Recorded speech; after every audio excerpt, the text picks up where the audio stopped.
Good evening. अभी जहाँ तक से है कि हम लोग ये पढ़ने वाले थे कि organising data in table in Word. अभी दो टॉपिक हम लोग कवर करेंगे। सबसे पहले इंसर्टिंग टेबल।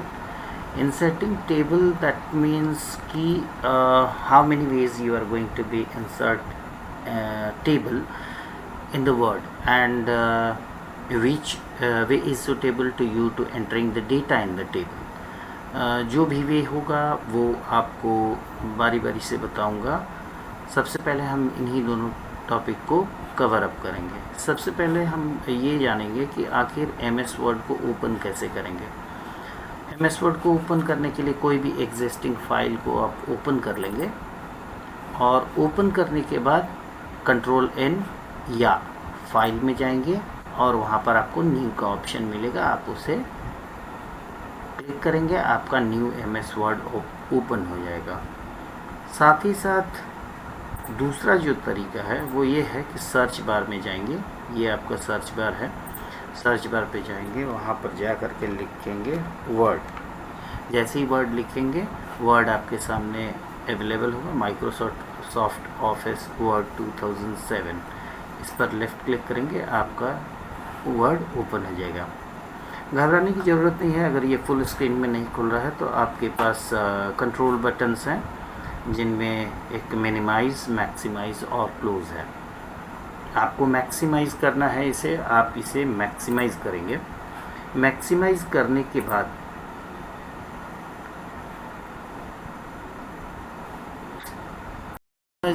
बाद हमें टेबल इंसर्ट करना है। टेबल इंसर्ट करने के लिए ये ध्यान रखेंगे कि हमारा जो टेबल इंसर्ट है वह इंसर्ट टैब पर होगा। ये रहा आपका इंसर्ट टैब। इंसर्ट टैब पर क्लिक करेंगे और जैसे ही हम इंसर्ट टैब पर क्लिक करेंगे इसमें टेबल ग्रुप दिखेगा। ये टेबल ग्रुप है। टेबल ग्रुप में आपको ये नीचे एरो दिख रहा है, इस पर जैसे ही क्लिक करेंगे हमारे पास बहुत सारे ऑप्शन खुलेंगे। इसमें इंसर्ट टेबल सबसे पहला है। ये जो चेक बॉक्स दिख रहे हैं, हम अपने माउस पॉइंटर को जैसे ही इस पे ले जाते हैं आप ये देख सकते हैं कि हमारे डॉक्यूमेंट पे टेबल इंसर्ट होने लगा। जैसे मैंने अभी 2 कॉलम चुने, फिर 3, फिर 4, फिर दूसरा रो, तीसरा रो, और ये हमारा टेबल डॉक्यूमेंट में बन के तैयार हो गया। बट अगर हम अपने माउस पॉइंटर को रिमूव करते हैं इस इंसर्ट टेबल से तो क्या होगा? ये आपका टेबल इंसर्ट नहीं हुआ। इंसर्ट करने के लिए आपको जितना भी रो कॉलम चाहिए उसे सेलेक्ट करके एक लेफ़्ट क्लिक करेंगे, हमारा टेबल इंसर्ट हो गया। ये this is the first way to insert the table. If you want to insert table from another way, you need to just go to the insert tab, table group. Now insert table, another one, insert table. Click on it. This insert table opens a dialog box where it will be going to be asked how many column. How many column? Column कहने का मतलब आपका ये एक column है, ये 2 है, ये तीसरा है, ये चौथा है, 4 कॉलम है। हम सेम इसी तरह का टेबल इंसर्ट करेंगे तो हम कॉलम में लिखेंगे 4। नंबर ऑफ रोज़ ऐसे होती हैं, हॉरिजेंटल लाइन 1 2 3, तो नंबर ऑफ रोज़ 2 यहाँ पर दिया हुआ है, यहाँ हम 3 लिखेंगे और 3 लिखने के बाद ओके कर देंगे। हमारा टेबल इंसर्ट हो गया। ये दूसरा तरीका, this is the second way. First one in the insert table and second one is the with the help of number and column which you want to give it to in the proper dialog box. So in the third way how can you insert table? So you should have to go to the table group, insert table group and draw table पे click करते ही आपके mouse pointer pencil की तरह बदल जाएगा। हमें table को draw करने के लिए we should have to press left key and drag diagonally. देखिए एक सेल बन गया। अगर हम इसमें बिल्कुल साथ में अगर इसको डायगोनली करते हैं, ये देखिए हमारा टेबल इंसर्ट हो रहा है। This is the third way to insert the table. What is the fourth way? Fourth way, we should have to just go to the insert tab, table group, and here is the draw table, and another one is the convert text to table. Convert text to table के लिए हमें सबसे पहले इसकी तैयारी करनी होगी कि हम कोई भी टेक्स्ट लिखें। जैसे हमने लिखा नेम, इसके बाद हमें टैब की प्रेस करना होगा, क्लास, फिर टैब की, सेक्शन, फिर टैब की, रोल, फिर टैब की, एंड सिटी। ये सारा हमारा टैब पर हमने कर दिया और इन सभी को हम सेलेक्ट कर लेंगे। सबसे पहले सेलेक्ट करने के बाद इंसर्ट, टेबल ग्रुप और convert text to table enable हो गया। इस पर क्लिक कर देंगे। यहाँ पर कहता है कि हमें 5 कॉलम चाहिए, 1 2 3 4 5 कॉलम एंड 1 रो। अगर 5 कॉलम है आप इंटर करो, आपका टेबल क्रिएट हो गया। अगर आपने पहला रो क्रिएट कर लिया और अनदर जो रोज़ अगर आपको इंसर्ट करने हैं, इसके लिए घबराने की ज़रूरत नहीं है कि ऐसा नहीं कि ये गलत हो गया। आप सबसे लास्ट वाले सेल पे आके लेफ़्ट क्लिक एक बार करेंगे और उसके बाद टैब की प्रेस करेंगे। टैब की प्रेस करते ही ये आपका देखिए रो इंक्रीज होने लगे। ये आपके टेबल को इंसर्ट करने के 4 तरीके। अभी क्या है कि हमें ये पढ़ना है कि हम डेटा एंट्री कैसे करेंगे। डेटा एंट्री के लिए जिस सेल में हमें डेटा एंट्री करना है उस पर हमें लेफ़्ट क्लिक करना होगा और नेम लिखना होगा। जैसे मान लीजिए कि हम नेम लिखते हैं Rajesh, class 5A, roll number 17 और सिटी लिखते हैं मुंबई। अनदर लिखते हैं सीता, 7B, रोल नंबर 16 और इनका सिटी हो गया दिल्ली। ये एक तरीका है डेटा को एंट्री करने का। अगर हम देखें कि अगर हमारा और क्या था, डेटा एंट्री हो गया, अब मॉडिफाई टेबल पर जाएंगे। मॉडिफाई टेबल के लिए सबसे पहले adding new row and adding column. Adding new row और कॉलम को सबसे पहले देखेंगे।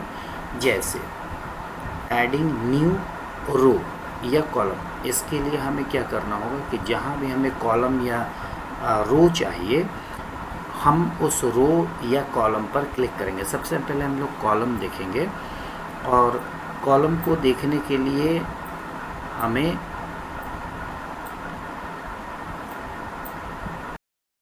अभी हम देख रहे हैं कि कैसे हमें रो एंड कॉलम इंसर्ट करना है। रो एंड कॉलम इंसर्ट करने के लिए हमें जिस भी कॉलम के लेफ़्ट या राइट में चाहिए कॉलम, उस कॉलम पर एक बार हम क्लिक कर देंगे। ठीक, जैसे ही हम क्लिक करते हैं हमें वापस से जाना पड़ेगा हमारे लेआउट टैब में। लेआउट टैब में जैसे ही जाते हैं हमें ये दिखता है कि हमारा जो कॉलम है लेफ़्ट या राइट इंसर्ट होगा। अगर लेफ़्ट करेंगे तो O एंड A के बीच में इंसर्ट होगा। देखते हैं इसको कैसे होगा। देखिए O एंड A के बीच में इंसर्ट हो गया। इसके बाद दोबारा से अगर A पर हम क्लिक करते हैं, A वाले कॉलम पे, और राइट में करते हैं तो A और B के बीच में इंसर्ट होगा। जैसा कि हम लोग इसको देख चुके हैं, इसके बाद हमें ये देखना है कि हमारा जो रो है वो कैसे इंसर्ट होगा। इसीलिए मैंने यहाँ पर 111 222 लिख दिया ताकि हमें पता चले कि हमारा जो रो है वह एबव या बिलो कहाँ होता है। So we should have to just see here insert above. अगर insert above करते हैं तो कहाँ पे होगा, ये O और 1 के बीच में insert above, देखिए वहाँ हो गया। दोबारा से 1 पे करते हैं insert below, तो 1 और 2 के बीच में एक रो इंसर्ट होगा। इसके इंसर्ट हो जाने के बाद अब जो हमारा अगला टॉपिक था वह है एडिंग, हो गया डिलीटिंग रो और कॉलम। तो इसे देखने के लिए हमें क्या करना होगा कि डिलीट करने के लिए, जैसे देखिए अगले वाले सेल में मैं आपको ये दिखाता हूँ कि डिलीट कैसे होगा कॉलम। यहाँ पे 2 3 4 इंसर्ट कर देते हैं और अभी हमें पता चलेगा कॉलम। अगर हमने ये रखा हुआ 3 पे और 3 पे है और हमें डिलीट करना है, तो डिलीट करने के लिए हमें यहाँ सेम लेआउट टैब में डिलीट ऑप्शन है। डिलीट पे जैसे क्लिक करेंगे डिलीट सेल पूछेगा। सेल पूछेगा तो जहाँ 3 लिखा हो वही सेल डिलीट होगा। इसे करके देखते हैं डिलीट सेल। अभी ये कह रहा है कि शिफ्ट सेल लेफ़्ट, क्या ये 4 नंबर वाला सेल जो है ये 3 नंबर वाले की जगह ले ले, या शिफ्ट सेल अप। अगर इसे करते हैं शिफ्ट सेल अप तो यहाँ का जो 3 के जस्ट नीचे वाला जो कॉलम रो है ये सेल 3 वाली की जगह पर ले लेगा। डिलीट इंटायर रो, ये पूरा इंटायर रो ही डिलीट हो जाएगा 1 2 3 4 जिसमें लिखा हुआ। या डिलीट इंटायर कॉलम, यानी 3 के नीचे जो 3 और सेल हैं ये भी डिलीट हो जाएंगे। तो सबसे पहले डिलीट सेल देखते हैं। डिलीट सेल हमने जैसे किया, डिलीट शिफ्ट सेल लेफ़्ट, ये देखिए 3 वाली की जगह पे 4 आ गया। अभी हमें क्या करना है कि डिलीट कॉलम। डिलीट कॉलम करेंगे तो डिलीट कॉलम करते ही 4 के नीचे वाला जितना भी है ये सारा डिलीट हो गया। अभी रो देखेंगे हम 2 वाले पर 3 वाले पर रखते हैं, तो यहाँ पे 3 आएंगे साथ में, तो रो जैसे ही डिलीट करेंगे रो देखिए 3 वाला डिलीट हो गया। अभी हमारा जो अगला टॉपिक है वो है split cell, merge cell and resizing. Split cell और मर्ज सेल के लिए हमें क्या करना होगा इसको हम देख लेते हैं। स्प्लिट सेल का मतलब हो गया कि दो अलग अलग हैं सेल। एक सेल है उसको 2 अलग अलग भागों में अगर हमें बांटना है तो हम लेआउट टैब पर जाएंगे। लेआउट टैब पर जाने के बाद हमारे पास स्प्लिट सेल और स्प्लिट टेबल आते हैं। स्प्लिट टेबल हम बाद में देखेंगे। स्प्लिट सेल को हम जैसे ही देखना चाहेंगे तो जैसे ये यहाँ 1 वाले पे क्लिक करते हैं और स्प्लिट सेल पे जैसे ही क्लिक करेंगे तो यह पूछेगा कि इस सेल को कितने कॉलम में, 2 कॉलम में डिवाइड करना है और एक रो में है ही। जैसे ही ओके करते हैं ये देखिए 2 भाग में हो गया। ये स्प्लिट सेल है। एक ही सेल को 2 भागों में कॉलम में भी डिवाइड कर सकते हैं, ऐसा कुछ नहीं है, हम कर सकते हैं। मर्ज सेल के लिए देखते हैं कि ये देखिए जिन सेल्स को मर्ज करना है यानी मिलाना है, इसके लिए हमें सारे सेल्स को पहले सेलेक्ट करना बस। अगर हम सेलेक्ट नहीं करते हैं तो क्या होगा, मर्ज सेल इनेबल नहीं होगा, डिसेबल रहेगा। तो हम लोग क्या करते हैं कि सेल को सेलेक्ट करेंगे और मर्ज सेल पे क्लिक कर देंगे। मर्ज सेल पे क्लिक करते ही क्या हुआ, तीनों सेल एक ही में मिल गया। ठीक है। अभी जो अगला टॉपिक है हमारा वो है रीसाइजिंग का। रीसाइजिंग रो और कॉलम, हाइट और विड्थ ये दोनों को देखना है। देखिए जैसे हम इस टेबल में आते हैं, जैसे ये कॉलम है, कॉलम ऐसे लाइन है, इस कॉलम में ये जो लाइन है इस पर हम अपना माउस पॉइंटर ले जाते हैं। देखिए नॉर्मल सा भी कर्सर वाला है, जैसे ही हम इस पर ले जाएंगे हमारा जो माउस पॉइंटर है ये डबल हेड में बदल जाएगा। इस पर लेफ़्ट क्लिक को प्रेस करके ड्रैग राइट और लेफ़्ट कर सकते हैं। ठीक है। वैसे ही रो को रिसाइज करने के लिए हॉरिजेंटल लाइन पर ले जाएंगे तो हमारा जो कर्सर है वो डबल हेड में बदल जाएगा। इससे क्या होगा कि हम इसे ड्रैग करके अप एंड डाउन कर सकते हैं, तो इसका साइज़ ऑटोमेटिकली इंक्रीज़ या डिक्रीज़ करा सकते हैं। अभी जो हमारा अगला टॉपिक होगा वो है फॉर्मेटिंग टेबल। फॉर्मेटिंग टेबल में formatting text inside the table, formatting border, apply shading and apply table style. सबसे पहले टेक्स्ट को फॉर्मेट करने के लिए हमें क्या करना है कि सबसे पहले टेक्स्ट को सेलेक्ट करना होता है। टेक्स्ट को सेलेक्ट करने के साथ ही हम चाहें तो इसका फॉन्ट का स्टाइल बदल सकते हैं, इसे बोल्ड कर सकते हैं, इटैलिक कर सकते हैं, अंडरलाइन भी कर सकते हैं। अगर हम चाहें तो डबल स्ट्रिक भी कर सकते हैं एक। उसके बाद हम चाहें तो इसका साइज़ भी बढ़ा सकते हैं। ये फॉर्मेटिंग डेटा हो गया। डेटा को फॉर्मेट करने, सेल के अंदर के डेटा को फॉर्मेट करने के लिए हमें किसी भी हालत में उसे सेलेक्ट करना होगा, तभी हम उसे फॉर्मेट कर पाएंगे। नेक्स्ट जो टॉपिक है हमारा फॉर्मेटिंग बॉर्डर। फॉर्मेटिंग बॉर्डर के लिए हमें क्या करना होगा कि डिज़ाइन टैब पर जाना होगा। तो डिज़ाइन टैब पर जाने के लिए डिज़ाइन टैब पर जाकर क्लिक कर देंगे। क्लिक करने के साथ ही हमारे पास क्या ऑप्शंस अवेलेबल होते हैं, बॉर्डर का। बॉर्डर पे क्लिक करेंगे और हमें किस तरह का बॉर्डर चाहिए ये हम यहाँ पर देखते हैं। अगर हमें बॉर्डर सभी जगह पर चाहिए तो हमें सबसे पहले तो पूरा टेबल सेलेक्ट करना पड़ेगा बॉर्डर के लिए। बॉर्डर के लिए हम करेंगे और उसके साथ ही बॉर्डर पे हमें कुछ कस्टमाइज्ड भी मिलते हैं। बॉर्डर कस्टमाइज़ करने के लिए हमें क्या करना होगा कि यहाँ पे देखिए, जैसे ये लाइन्स हैं, लाइन से जो भी हम बॉर्डर वगैरह सेलेक्ट करेंगे वो आएगा। अभी यहाँ पर क्या है कि अभी यहाँ पर बॉर्डर एंड शेडिंग पे आते हैं। हाँ, ये बॉर्डर एंड शेडिंग पे आते हैं। यहाँ पर हम जिस भी लाइन को सेलेक्ट करते हैं और ओके करेंगे, हमारा बॉर्डर वैसे ही हो जाएगा। देखिए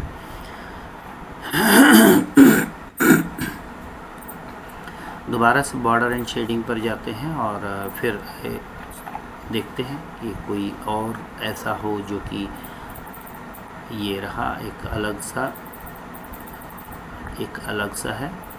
इसको अप्लाई करते हैं। देखिए आपका बॉर्डर हो गया। शेडिंग के लिए हमें कलर्स मिलेंगे, जो भी जिस सेल को हम सेलेक्ट करेंगे। जैसे इस कॉलम को हमने सेलेक्ट किया और इस सेल का कलर हम बदलना चाहते हैं तो इस सेल का कलर बदल लेंगे। इस सेल का जिस तरह का कलर चाहेंगे शेडिंग पर जाएंगे और उसका कलर बदल सकते हैं। ये हमारा इस MS वर्ड के शेडिंग में ये है कि हम जिस तरह से भी अपना डेटा को सजाना चाहें शेडिंग के थ्रू हम सजा सकते हैं। साथ ही साथ ये कितना खूबसूरत लगने लगा, इतनी अच्छी प्रेजेंटेशन बन गई टेबल्स के साथ आप लोगों को दिखाते दिखाते। अभी फ़िलहाल अगर हम देखें तो हमारा जो नेक्स्ट टॉपिक है वो है अप्लाइंग शेडिंग हो गया, बॉर्डर हो गया। अप्लाई टेबल स्टाइल के लिए हमें क्या करना होगा कि हमें वापस से डिज़ाइन टैब पे जाना होगा। हमें अपने शीट पर सबसे पहले जाना होगा कि हमारा शीट यहाँ है। अभी हम टेबल को, ये हमारा एक टेबल है, इसमें हम डिज़ाइन टैब में जाएंगे सबसे पहले। हाँ, डिज़ाइन टैब में जाएंगे और यहाँ पर ये टेबल है, टेबल स्टाइल है। टेबल स्टाइल में सबसे पहले हम ये देख लेते हैं किस तरह का टेबल है। जिस टेबल को भी सेलेक्ट करेंगे हमारा टेबल ऑटोमेटिकली फॉर्मेटेड हो गया। हम अगर चाहें तो अलग अलग ढंग के टेबल को फॉर्मेट कर सकते हैं। हमें इस तरह से कलर अलग अलग करने की ज़रूरत नहीं पड़ेगी, हमारा टेबल ऑटोमेटिकली ये कन्वर्ट हो जाएगा। ये तो रहा आपका अभी आज का पूरा टॉपिक जो था organising data in table in Word, ये आपका कंप्लीट हो गया है। अभी आपको इसको रिवाइज़ करना है। इससे रिलेटेड एक आपका एक एक्टिविटी आपको पोस्ट मिलेगी उस एक्टिविटी पोस्ट में आप क्या कीजिएगा कि आप इसे देख सकते हैं या इसको करने की कोशिश कर सकते हैं। जहाँ दिक्कत होगी आप मुझसे पूछिएगा। ये आपका लैब एक्टिविटी है, ये आपके बुक में पेज नंबर 41 पे दिया हुआ है, एक मार्कशीट है। इसको आप बनाएंगे और कोशिश कीजिएगा कि इसको अच्छे से आप बना लीजिएगा ताकि आपका जो प्रोजेक्ट हो वो और भी बढ़िया हो जाए। तो नेक्स्ट चैप्टर जो भी होगा हमारा वो है वर्किंग इन पावर पॉइंट के लिए अगली वीडियो को देखेंगे हम लोग। तब तक के लिए ओके, गुड नाइट।